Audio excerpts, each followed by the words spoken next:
temporada? E outra pergunta, como você espera que esse time jogue dessa forma fora dos clássicos? Porque a gente sabe que os clássicos do Maracanã cheio acabam motivando um pouco melhor, né?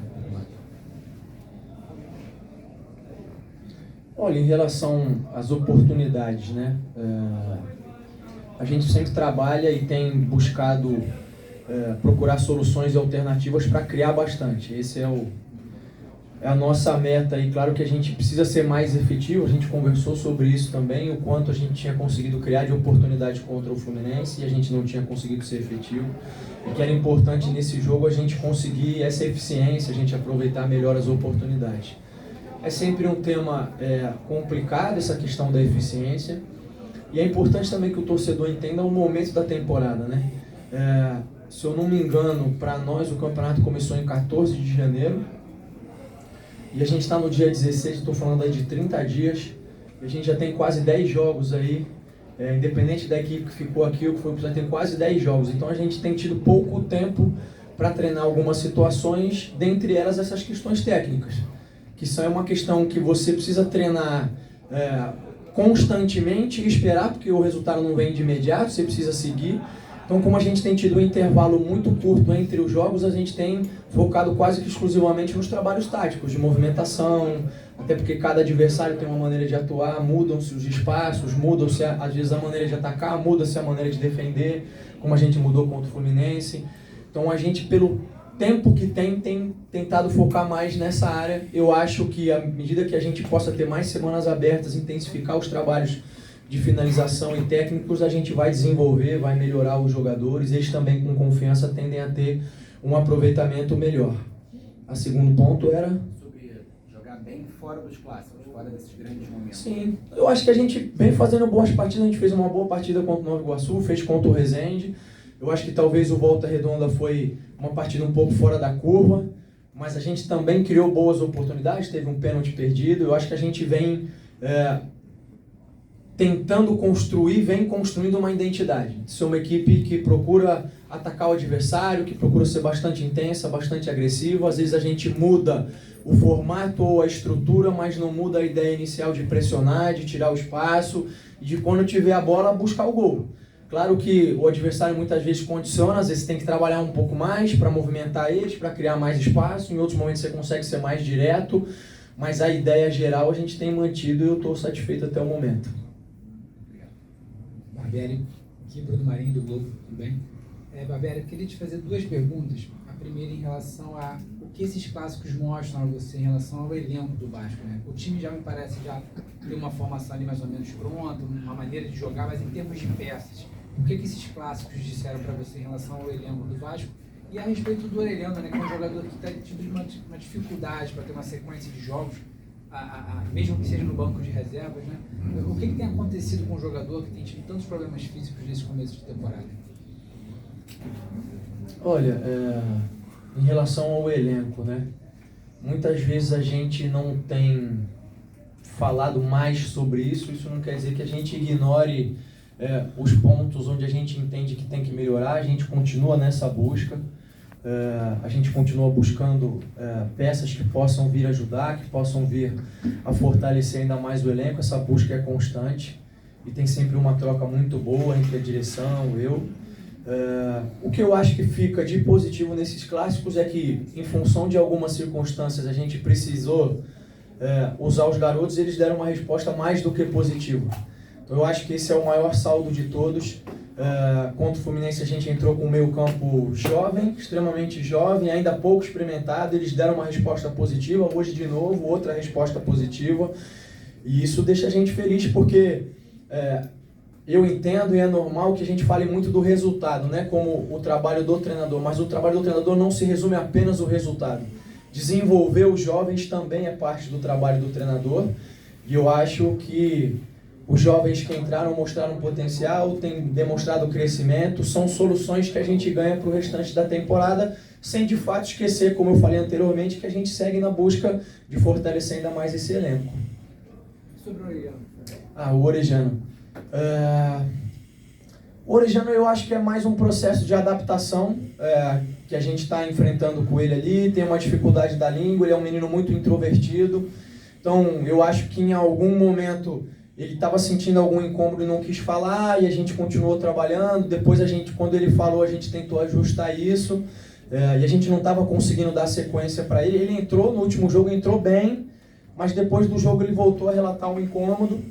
A gente entendeu que era melhor avaliar com calma para não correr o risco disso virar um problema maior, né? E da gente conseguir trabalhar e conseguir ter ele para o restante da temporada. Isso acho que é mais uma questão de adaptação, da gente entender melhor ele, dele estar se adaptando à maneira do clube trabalhar, à minha maneira de trabalhar. É um processo que é natural e é individual, né? Cada ser humano é um, e no caso dele a gente tem tido essa dificuldade inicial, mas é algo que a gente vai solucionar rápido. Maurício, eu te pergunto o seguinte: você foi para o intervalo com 2 a mais e tendo que trabalhar com paciência, rodar ainda para ver você indicando o Nenê abrir bem, o outro jogador pela direita também abrir bastante, e num cenário que era de paciência, mas também de carga emocional, né? Pelo que você falou agora há pouco. Como é que foi você fez as 2 alterações, tirou os 2 meias para botar jogadores mais agulhos? Como é que foi esse papo no intervalo? Você acha que funcionou bem a articulação, o giro rápido ali para funcionar, para chegar no ataque?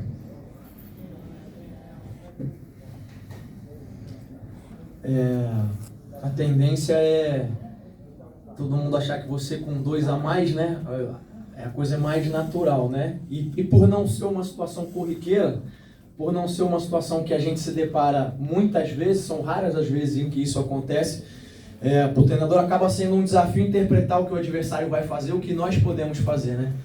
Então, a expulsão deles foi muito no final do primeiro tempo. E a gente discutiu e eu falei para eles: olha, eu acho que eles só têm uma coisa para fazer agora, que é fazer uma linha de 5 e botar 3 na frente. Eu acho que a gente foi feliz nessa análise. Em função dessa estrutura que eles vão adotar, a gente vai se posicionar dessa maneira, por isso a entrada do Nenê. A ideia era ter o Nenê como um cara que pensasse um pouco mais com essa bola um pouquinho mais por trás, liberar o Puma para passar, aproveitar o PEC por dentro, abrir o Eric Marcos, porque quando você pega uma defesa fechada, o que você precisa fazer é abrir a defesa. Para isso você precisa abrir o campo, precisa gerar as linhas de passe. E o restante da conversa foi isso: a gente tinha 2 a mais, e uma vantagem não deveria se tornar uma desvantagem à medida que a gente ficasse nervoso com o tempo passando e começasse a rifar bolas, e começasse a perder a paciência e ficasse muito ansioso. Eu acho que eles entenderam bem, a gente conseguiu fazer um gol relativamente rápido e depois a gente conseguiu controlar bem o jogo. Boa noite, professor, tudo bem? Então, sobre a função tática do meio-campo, o senhor tem entrado nos 2 últimos jogos com 3 volantes. E hoje todo mundo pede camisa 10, o Vasco precisa de camisa 10.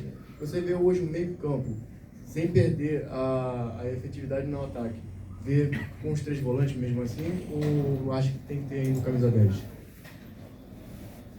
Olha, eu acho que eu respondi um pouco isso na pergunta anterior sobre a função do Alex, né? O Alex tinha um pouco mais essa função hoje, mais pelo lado esquerdo, e a ideia era soltar um pouco mais o Barros pelo lado direito. Contra o Fluminense, o Galarza efetivamente atuou como um terceiro volante, mas hoje não. Hoje ele atuou como um homem de lado ali, então, apesar de serem os mesmos homens, as funções eram diferentes, né? E eu até optei por isso porque ele dá essa versatilidade. Ele é alguém que ajuda, consegue fazer bem esse papel. O Eric é mais um atacante mesmo. Como a gente sabe que a equipe do Botafogo é uma equipe muito forte fisicamente, faz um jogo de bastante imposição e agressividade física, a gente optou pelo Galarza no início. Eu acho que a gente começou bem, tanto é que gerou a situação da expulsão. E eu acho que é isso. Eu acho que o Alex tenha feito essa função, essa aproximação com o Pedro, alguém que pode fazer, como o Nenê fez em outros momentos, como os dois fizeram juntos, porque a gente precisava aproveitar a qualidade dos dois e encontrar o adversário fechado. E acho que hoje foi tudo bem. Maurício, boa noite, parabéns pela vitória. Queria te perguntar um pouco o que você falou agora, a questão da escalação. Você praticamente manteve o 11 mudando o goleiro, mas teve essa mudança. O Alex veio por dentro e o Galarza hoje foi por fora. Queria te perguntar o porquê. E o Rodrigo participou de um lance capital na partida anterior, mesmo tendo feito um ótimo jogo, e como o garoto parece que ele não sentiu. Ele fez novamente um ótimo jogo. Eu queria que você falasse um pouco do Rodrigo, se houve uma conversa individual com ele, para que ele pudesse manter a cabeça, saber que esse processo de erros e acertos são naturais. Se pudesse falar um pouquinho também do Eric Marcos, que é um jogador que era pouco conhecido da torcida no profissional, e esse ano tem demonstrado uma grande evolução. Obrigado. Olha, sobre a escalação, primeiro, essa não era a nossa ideia inicial. O Jair, apesar de ter ficado fora contra o Fluminense, ele teria condições físicas de fazer esse jogo, porque o que ele teve era um incômodo, era uma coisa leve. A gente até conversou antes do jogo do Flu, e a ideia era não expor ele naquele jogo para não aumentar, justamente para poder contar com ele para esse jogo, né? Fora a situação do goleiro, enfim, tudo mais. Então essa não era a ideia inicial. Mas a partir do momento que a gente tomou conhecimento do contexto, da situação, que a gente não poderia contar com alguns jogadores, aí entra na análise do adversário, de entender aquilo que a gente tinha feito e por isso mudar um pouco a função do Galarza. Então, repetir a escalação também é importante, somente nesse estágio inicial, mas não era a minha principal ou minha ideia inicial, foi por circunstância que a gente teve dos desfalques e tudo mais. E aí a ideia de mudar um pouquinho a função do Galarza foi em função da maneira como joga o Botafogo, de onde estariam os espaços, como a gente poderia aproveitar e da função que ele precisava exercer em campo, né? O outro ponto era? Rodrigo e Eric Marcos.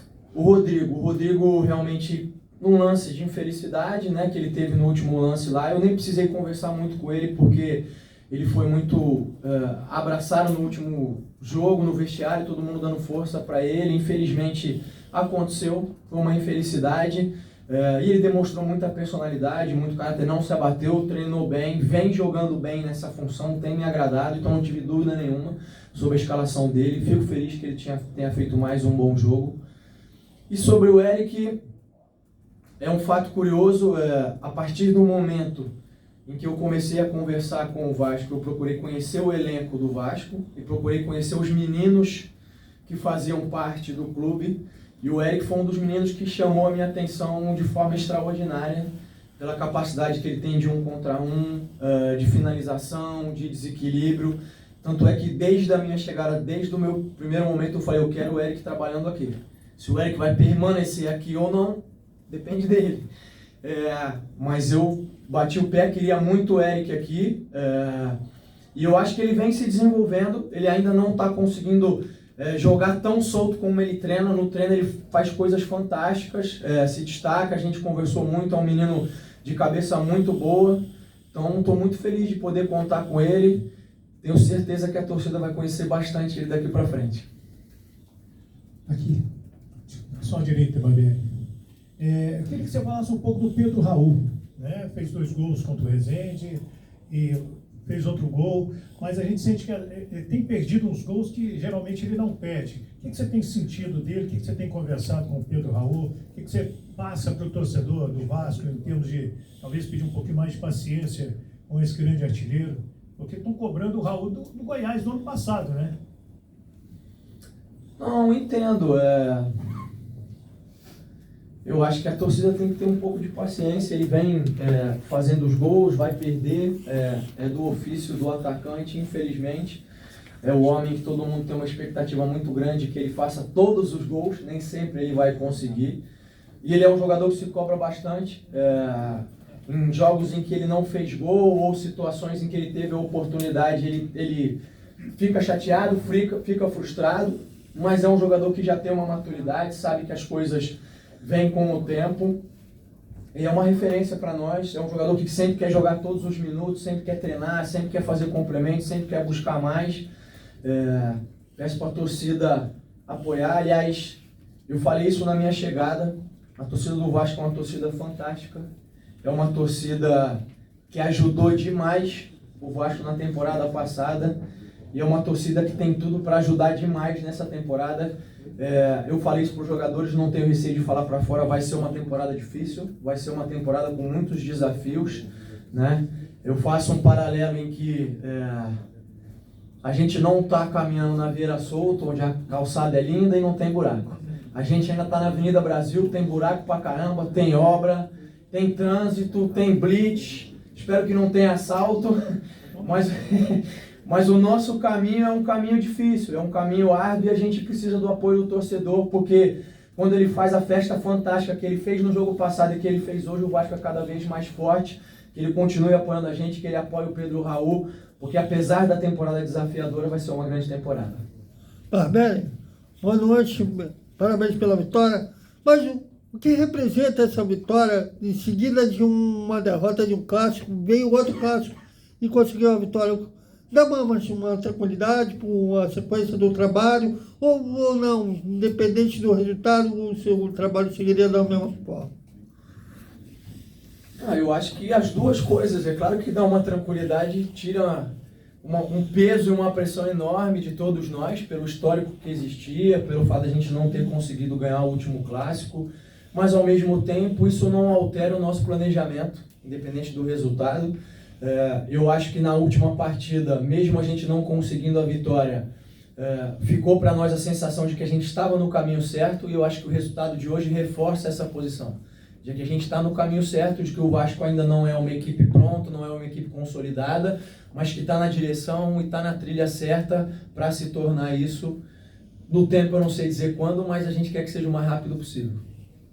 Boa noite, Barbieri, parabéns aí pela vitória.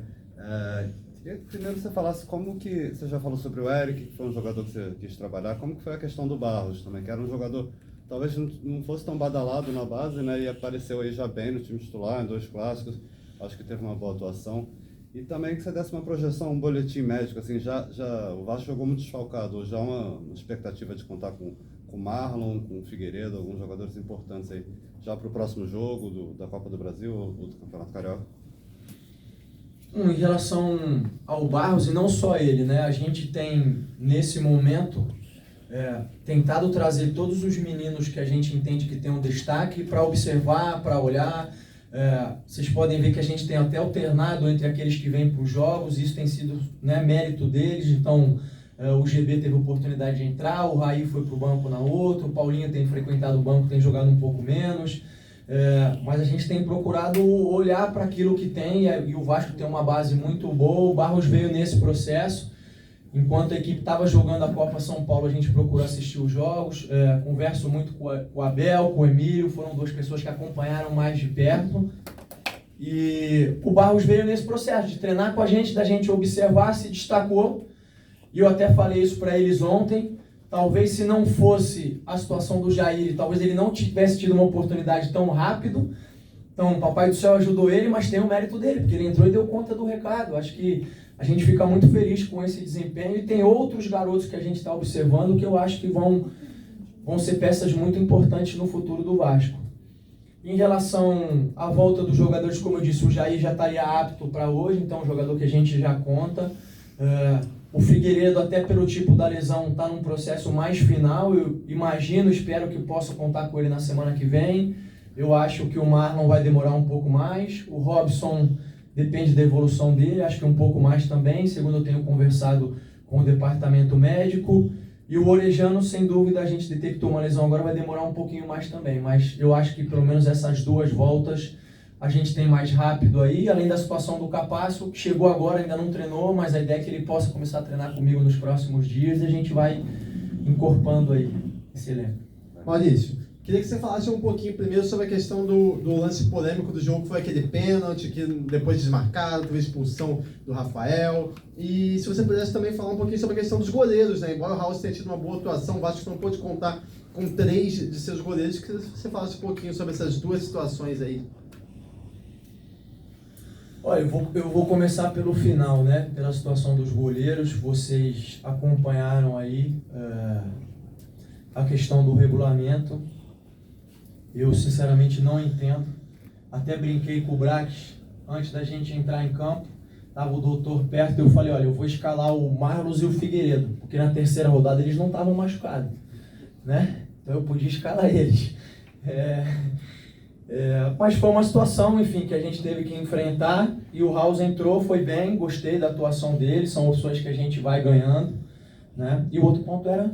Do pênalti. Do pênalti. Nas imagens que eu vi inicialmente, para mim tinha sido pênalti, depois passou uma imagem na volta do intervalo, em que parece que o Carly de fato toca na bola antes de atingir o jogador. Então, se de fato aquela imagem lá, e eu concordo, acho que não foi pênalti, eu questiono talvez um pouco a forma da entrada, porque eu acho que veio de cima para baixo, poderia ser interpretado pelo menos como um jogo perigoso, 2 lances dentro da área e tudo mais. E aí, a expulsão do Rafael, acho que não tem o que falar, ele foi uma agressão, todo mundo viu, não sei por qual razão ele perdeu ali, ou acabou se perdendo nas emoções, eu acho que não tem o que dizer, foi uma expulsão que veio da conduta dele, e aí aconteceu aquilo que a gente já falou do jogo, condicionou, a gente conseguiu ter maturidade para agredir, para fazer os gols, para não oferecer as situações de contra-ataque, conseguiu controlar bem. Show, pessoal. Obrigada.